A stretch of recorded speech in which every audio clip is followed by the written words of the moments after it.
Bismillahirrahmanirrahim. Assalamualaikum warahmatullahi wabarakatuh. Salam pejuang RSP. Saya Samsul Anam dari Departemen Marketing. Kali ini ingin membahas mengenai tips mengembalikan motivasi kerja setelah libur. Kenapa motivasi kerja menurun setelah liburan? Sebagai karyawan yang biasanya kita dikejar banyak pekerjaan, kemudian sibuk di lapangan, kemudian dikejar deadline, harus banyak closingan sebagai marketing perumahan. Semua hal itu membuat kita terbiasa untuk hidup disiplin ya. Meski begitu kita tetap membutuhkan waktu libur untuk mengistirahatkan tubuh dan pikiran sejenak. Sayangnya kadang ketika kita libur membuat kita menjadi malas. Ternyata ini ada kaitannya dengan kebiasaan yang kita lakukan, terbiasa hidup santai, kemudian cenderung malas, akibatnya motivasi kerja menurun. Tips untuk mengembalikan motivasi kerja setelah kita melakukan libur panjang, ada beberapa yang bisa kita bahas di sini.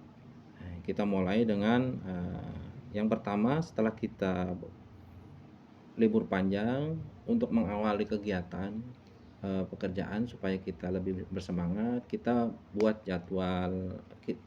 kembali jadwal kegiatan setelah liburan.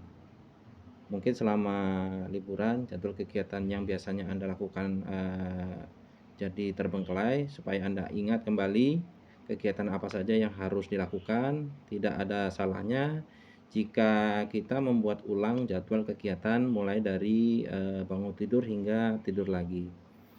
Kemudian buatlah catatan ya. Mungkin seperti membuat to-do list hal-hal apa saja yang harus diprioritaskan untuk dikerjakan, dan not to do list atau hal-hal apa saja yang perlu dihindari supaya tidak mengganggu produktivitas kita sebagai karyawan. Itu yang pertama. Kemudian yang kedua,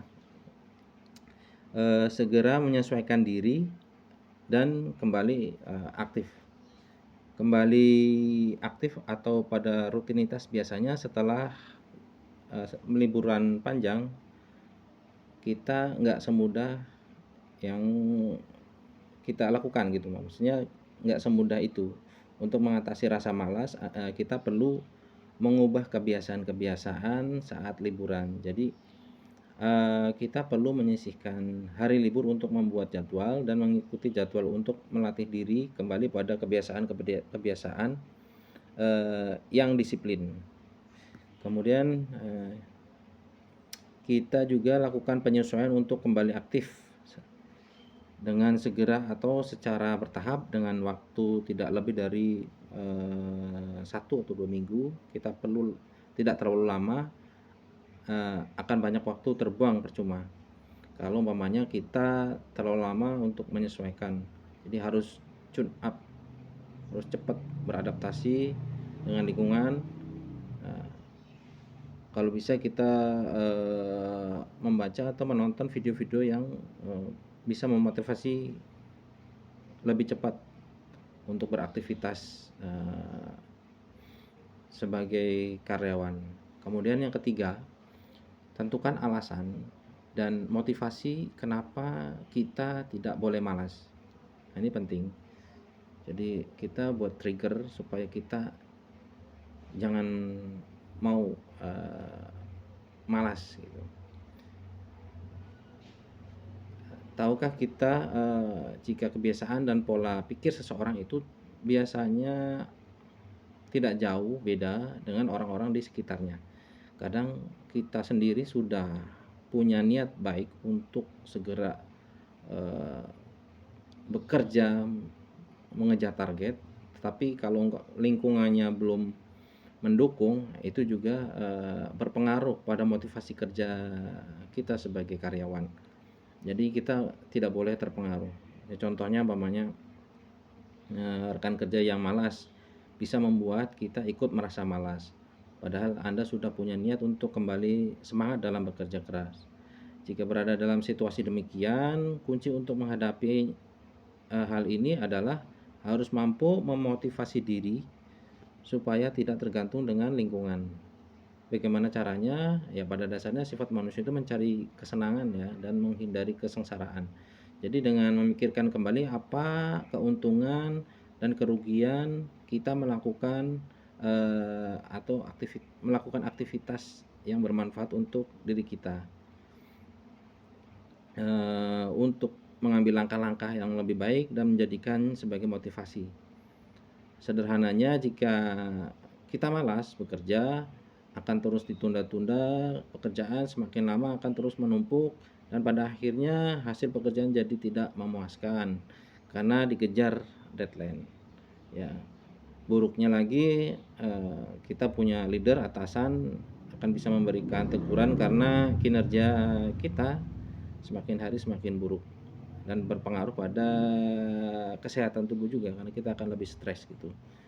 Sebaliknya jika kita bersemangat bekerja dan selesai tepat waktu, selain itu kita mendapat pujian dari atasan, dapat reward ya kan, karena di perusahaan kita banyak reward kalau kita dapat target. Selain itu kesehatan kita juga terjaga karena rutinitas kita juga teratur, jam makan, tidur, kemudian aktivitas wajib semuanya dilakukan dengan baik. Kemudian selanjutnya adalah yang keempat, kuatkan lagi motivasi kerja atau trigger kita supaya kita pada saat lemah semangat kita ingatkan lagi. Jadi motivasi kerja bukan sebatas supaya kinerja di kantor bagus saja. Ada banyak orang yang bersemangat kerja karena ada motivasi lain. Misalnya ingin dalam jangka waktu, mungkin dalam jangka waktu bulan depan ingin mengejar punya uang berapa puluh juta. Kemudian jangka panjang kita ingin punya rumah atau mobil. Jadi ada motivasi yang besar untuk kita bisa melakukan hal-hal yang besar juga. Selain itu, semakin banyak motivasi yang Anda miliki atau kita miliki, semakin tinggi juga semangat yang kita bisa dapatkan dalam bekerja. Untuk memperkuat motivasi itu, maka berikan rangsangan pada diri kita. Caranya ya kita mungkin banyak melakukan visualisasi atau sering melakukan aktivitas yang mendukung lah dengan apa yang kita inginkan gitu. Kalau secara psikologi mungkin sederhananya kita melakukan banyak visualisasi. Kalau ingin punya mobil ya lakukan aktivitas yang mendukung supaya kita cepat punya mobil. Intinya seperti itu ya. Kemudian yang kelima, jaga stamina dan kebugaran tubuh. Perlu kita pahami jika semangat dalam bekerja bisa mempengaruhi gaya hidup. Begitupun sebaliknya, bekerja dengan semangat membuat hidup disiplin bukan hanya pada waktu kerja, namun juga pada kegiatan-kegiatan lainnya. Artinya, hidup disiplin membuat kita dapat tepat waktu dan cukup istirahat. Hal itu bisa menjadi lebih sehat supaya tetap bersemangat, tubuh banyak energi. Hal ini membuat kita lebih baik untuk mempertimbangkan apa yang kita makan, menempatkan diri untuk olahraga dan supaya kita tetap bugar. Ya, saya kira itu tips yang bisa saya berikan. Mudah-mudahan bermanfaat untuk pertemuan kali ini. Saya akhiri. Assalamualaikum warahmatullahi wabarakatuh. Salam pejuang RSP.